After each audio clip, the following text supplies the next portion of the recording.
Hello everyone, welcome to dynamic study. तो आज है हमारी 19th क्लास पेपर 1 की, या जो हमने सीरीज़ स्टार्ट की है नेट क्वेश्चन सीरीज़, उसकी आज 19th क्लास है या 19th वीडियो है। तो आज के इस वीडियो में अगेन हम डिस्कस करेंगे 5 बहुत ही इंपॉर्टेंट एमसीक्यूज़। तो चलिए स्टार्ट करते हैं। तो ये है हमारा first question. So which is a statement based question, given below are 2 statements. तो स्टेटमेंट्स दी हुई हैं। स्टेटमेंट 1 कह रही है कि ALU स्टैंड्स फॉर, ALU आपने कंप्यूटर में सुना होगा टर्म, तो इसका फुल फॉर्म क्या है, विच इज़ और गिवन है अर्थमेटिक लॉजिक यूनिट, राइट। और सेकंड स्टेटमेंट है UPS stands for uniform power source, right. तो ये दोनों स्टेटमेंट्स हैं कि यूपीएस का फुल फॉर्म है यूनिफॉर्म पावर सोर्स और ALU है arithmetic logic unit. Obviously same question है, सेम पैटर्न। सो 4 ऑप्शन है। सबसे पहला है कि दोनों ही स्टेटमेंट सही है। सेकंड है फर्स्ट और सेकंड दोनों ही गलत हैं। देन कि फर्स्ट सही है और सेकंड जो है वो गलत है। और फोर्थ है कि स्टेटमेंट 1 गलत है और स्टेटमेंट सेकंड जो है वो सही है। तो क्या होगा, देखिए ALU का फुल फॉर्म तो ऑब्वियसली हमने इनिशियली याद है CPU ALU ये सारी यूनिट्स के बारे में हमने बहुत ही प्राइमरी सेक्शंस में ही पढ़ा हुआ है, ठीक है। तो ALU stands for arithmetic logic unit, ये तो सही है। But UPS uniform power source नहीं होता। UPS stands for uninterruptible power supply. तो यही वाला ऑप्शन या स्टेटमेंट गलत है। तो सेकंड स्टेटमेंट गलत है, तो इसलिए जो हमारा आंसर होगा वो होगा option number 3, which is statement 1 is correct but statement second is incorrect. और UPS की full form as I told you कि UPS stands for uninterruptible power supply, right. तो अब let's move on to the next question. So this is our second question. So it says MOOCs stands for. So आपने MOOC सुना होगा। सो ये किसके लिए stand करते हैं, बेसिकली इनका फुल फॉर्म क्या है। Options given are, first is massive online open courses, second is massive open online courses, third is massive online open curriculum, और fourth is massive open online curriculum।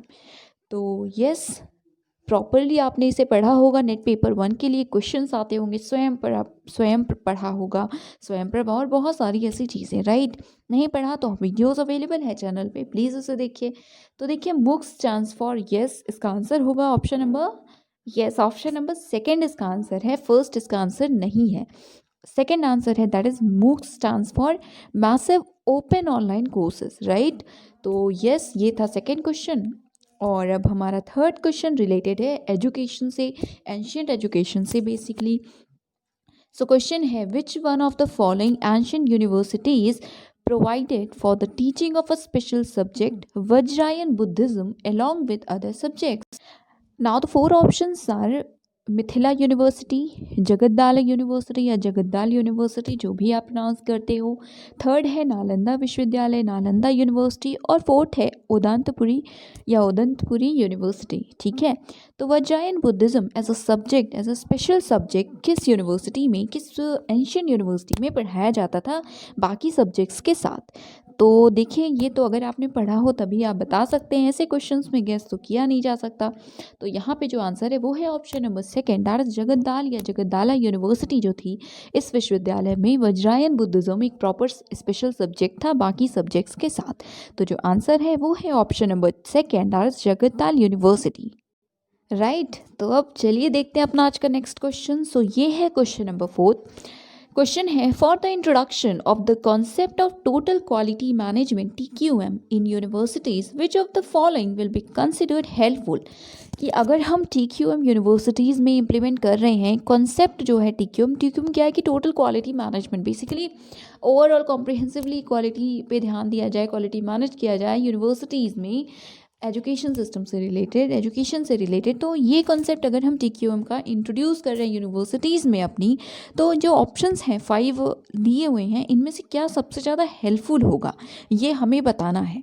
सो जो 5 points हैं वो हैं, first है systems thinking, second है participatory management, third है rigorous admission procedures, fourth है स्वाक जो भी आप बोले वैसे, it is strength, weakness, opportunity and challenge analysis, SWOT analysis, and E is introduction of skill development programs.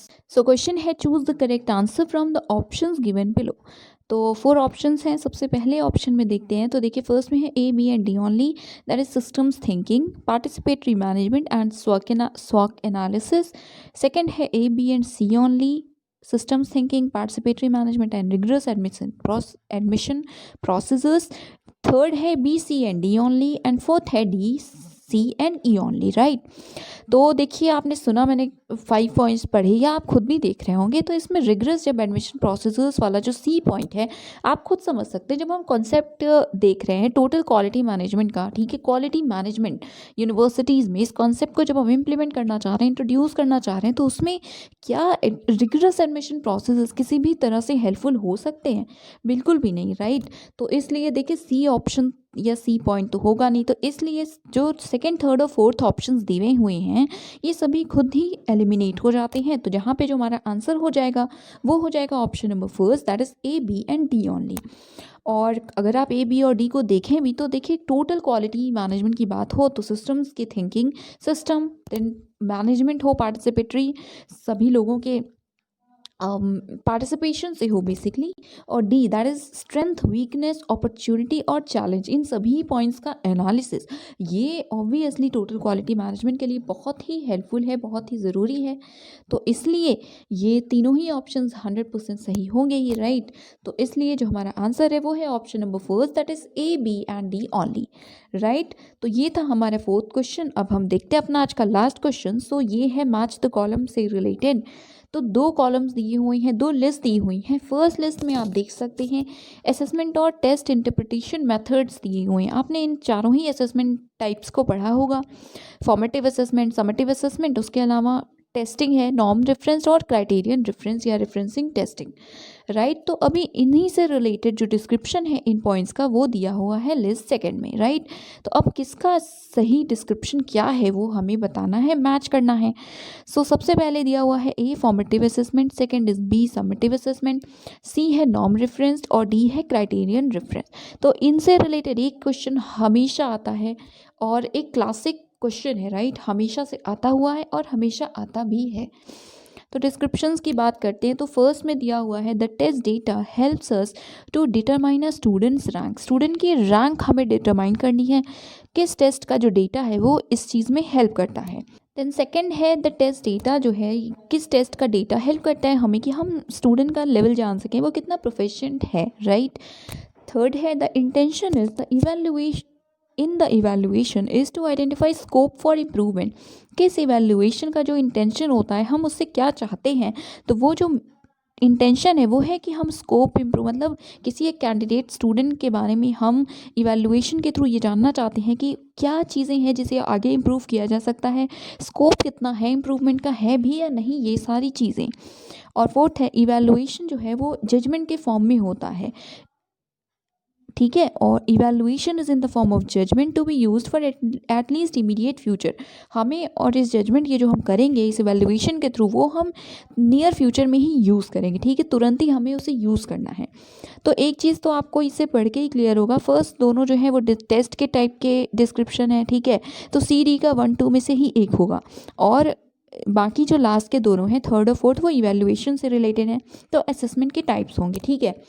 इसे आप ऐसे कर सकते हो। वैसे देखिए फॉर्मेटिव असेसमेंट आपको पता है, जब जैसे कोई आपका सेशन चल रहा है, ठीक है, उसके बीच में जो भी आपके टेस्ट वगैरह होते हैं, असेसमेंट्स होती हैं, वो सभी आपको एक तरह से इवैल्यूएट करते हैं कि कितना इम्प्रूवमेंट है, ठीक है। आप उसके रिजल्ट से देख सकते हैं कि आप के पास क्या स्कोप है, अभी आप में क्या वीकनेस रही है, क्या स्ट्रेंथ रही है, उसके हिसाब से आप इवैल्यूएट कर सकते हैं। तो येस, फॉर्मेटिव असेसमेंट में जो थर्ड पॉइंट दिया है वो उसका सही डिस्क्रिप्शन है, दैट इज़ इंटेंशन इसका होता है कि आप स्कोप क्या है इम्प्रूवमेंट का वो जान सकें। Then talking about summative assessment, तो आपको पता है समेटिव असेसमेंट जैसे आपका फाइनल रिजल्ट आना, एग्ज़ाम हुआ, फाइनली आपका रिजल्ट आ गया, आपको रैंक दे दी गई, ये सारी चीज़ें, तो ये जजमेंट है, ठीक है। तो समेटिव असेसमेंट में होता है ये चीज़, दैट इज़ हमें बस फ्यूचर के लिए, इमीडिएट फ्यूचर के लिए बेसिकली आपको जज करना है कि ये एग्ज़ाम हुआ, इसके बेस पे आपका ये रैंक आया, ये रिजल्ट है आपका, समेटिव है, ठीक है। तो ये होगा फोर्थ। देन बाकी दोनों ऑप्शंस की बात करें जो कि टेस्ट है, नॉर्म रेफरेंस और क्राइटेरियन रेफरेंस। तो देखिए नाम से ही पता चला है, नॉर्म रेफरेंस हम किसी नॉर्म के बेसिस पे चीज़ों को डिटरमाइन करते हैं, राइट। जब हम रैंकिंग सिस्टम या रैंक देते हैं स्टूडेंट्स को, कैंडिडेट्स को, कि आपकी फर्स्ट रैंक है, सेकंड रैंक, तो कुछ नॉर्म होता है ना। जैसे सबसे ज़्यादा मार्क्स जिसका है उसे हमने फर्स्ट रैंक दी, देन अकॉर्डिंगली सेकंड है, किसी न किसी चीज़ पे वो बेस्ड होता है। जब हम रैंकिंग वगैरह ऐसे कंपैरिजन ये चीज़ें करते हैं, कोई ऑलरेडी प्रीसेट नॉर्म बेसिकली, तो उसे हम कहते हैं नॉर्म रेफरेंस टेस्टिंग, राइट। तो सी का होगा फर्स्ट वाला, और डी है क्राइटेरियन रेफरेंसिंग टेस्टिंग, राइट, या क्राइटेरियन रेफरेंस टेस्ट। तो देखिए इसमें होता है कि बेसिकली कुछ क्राइटेरिया है, इसमें हम जैसे कई सारे ग्रुप में जैसे कई सारे कैंडिडेट्स हैं, पॉपुलेशन एक ले लीजिए, उसमें से हम कंपेयर कर रहे हैं सभी को एक साथ, उसमें से जो बेस्ट है वो सारी चीज़ें इसमें इंक्लूड होती है। जैसे अगर हम परसेंट या परसेंटाइल का एग्जांपल भी लेने की कोशिश करें तो देखिए परसेंटाइल क्या होता है कि इतने कैंडिडेट्स में से आप इस नंबर पे हैं, आपका इतने मार्क्स हैं, ये सारी चीज़ें होती हैं, राइट। तो वो एक तरह से क्राइटेरियन डिफरेंस हुआ, उसमें आप किसी और से कंपेयर करके ये सारी चीज़ें आपका रिजल्ट आ रहा है, ठीक है। लेकिन नॉर्म रेफरेंस में ये होगा कि आपका परसेंटेज इतना है, 95% है, सबसे ज़्यादा है, इससे ज़्यादा किसी का नहीं, तो आप रैंक 1 है। ये हो गया कि नॉर्म है, उसी के बेस पे आपको ये रैंक डिटरमाइन की गई, ठीक है। आई होप कि आपको समझ में आया होगा। अगर नहीं तो आप हमारे चैनल पे देख सकते हैं, मैम ने इतने अच्छे वीडियोस बनाए हुए हैं, उसे आप रेफ़र कर सकते हैं, राइट। तो देखिए सी का होगा फर्स्ट और डी का होगा सेकेंड। तो ए का होगा थर्ड वाला as I said, then B का होगा फोर्थ, सी का होगा फर्स्ट और डी का होगा सेकंड। तो ये वाला जो थर्ड ऑप्शन है वो हमारा राइट आंसर होगा, ठीक है। तो आंसर है ऑप्शन नंबर थर्ड। ओके, सो मेंशन है यहाँ पे second, but sorry for this, answer है थर्ड वाला, ठीक है। सी का फर्स्ट और डी का सेकंड, ठीक है। प्लीज़ इसमें कंफ्यूज मत होइएगा, ये टाइपिंग में थोड़ा सा प्रिंट मिस्टेक कह लीजिए या टाइपिंग एरर कह लीजिए, राइट। तो ये इसी के साथ हमारा आज का लास्ट क्वेश्चन भी था। तो that is it for today. I hope कि आपको समझ में आई होंगी चीज़ें, आपके लिए हेल्पफुल रहा होगा वीडियो। तो yes, thank you so much, keep on watching, keep on learning.